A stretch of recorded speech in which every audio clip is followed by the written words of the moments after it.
Yo, what's going on everyone? This video, I'm going to be teaching you how to do multi-line strings. So you might want to check out the previous two videos where I just kind of introduced strings if you're just jumping in here, but if you're following along, congrats guys, because you get to experience my first time showing poetry here on YouTube. Do you need help advancing your coding skills? Check out my new program, Code Breakthrough. Code Breakthrough offers hands-on learning with Python and data structures, algorithms, and interview challenges. With a supportive community and regular new content, Code Breakthrough will help you get hired or advance your career. For a limited time launch special, use the link in the description to get 20% off your subscription. See you there. So if you guys didn't know it, I am a poet. Alright, here's my poem. This is all combined as one happy string. What was that sound? It was a doorbell. Ring. When I see you, my heart sing. Here, please take this diamond ring. Aww. So you can send this to your love and, get married. So when we print this, check this out.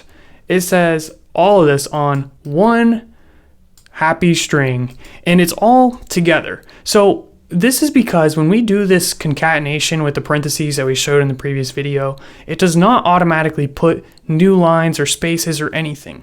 So what that means is this string here to Python is pretty much typed right here. It just continues where it left off. So that's why everything is put together.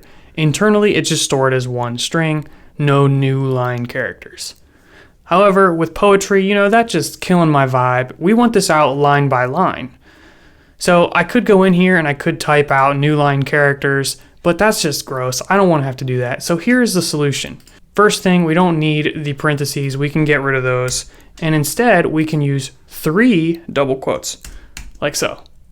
So 3 at the beginning and 3 at the end.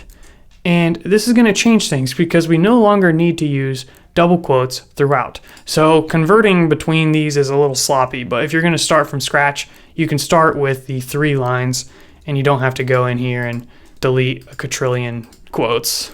So yeah, clean up all the formatting and it should be ready to go. Make sure I don't got any extra spaces in here. All right, it is looking good. Now when we run this, look at this. Everything goes out on a new line. So in this situation, the new line character is automatically inserted in the poem after each enter in our source code.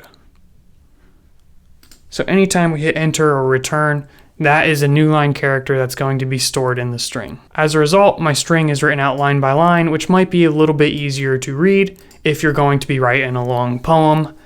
We want the terminal output to be nice and pretty. So now, what if we want like a mixture of both, right? So the first situation, the new line character was not automatically put in there. In this situation, it's put in there every single time. Well, what if we had one long string that we wanted to split up over numerous lines in our code, but we did not want that new line character to show up? So like, let's say we wanted it to look like this in the output. So now all of this is in one line, but we didn't want to type it out all in one line in our source code. Imagine if this string was very long, we might want to break it up. So to do this, what we can do is we can take this and we can just move it down to the next line like so and replace it up here with a backslash. And I don't know why this does this, but kill that, running this, and there we go. This is all combined as one happy string. What was that sound on the next line there? Which is right here. So the as one happy string is printed on the first line. So to get rid of the new line character, again, is to just put a backslash at the end of whatever line you want to get rid of it on. So for example, we could do it here, and we could do it here. And there we go. That would change the formatting completely. All right, that's enough on strings and concatenation and writing terrible poetry. Stay tuned because we're going to go into a new topic coming up.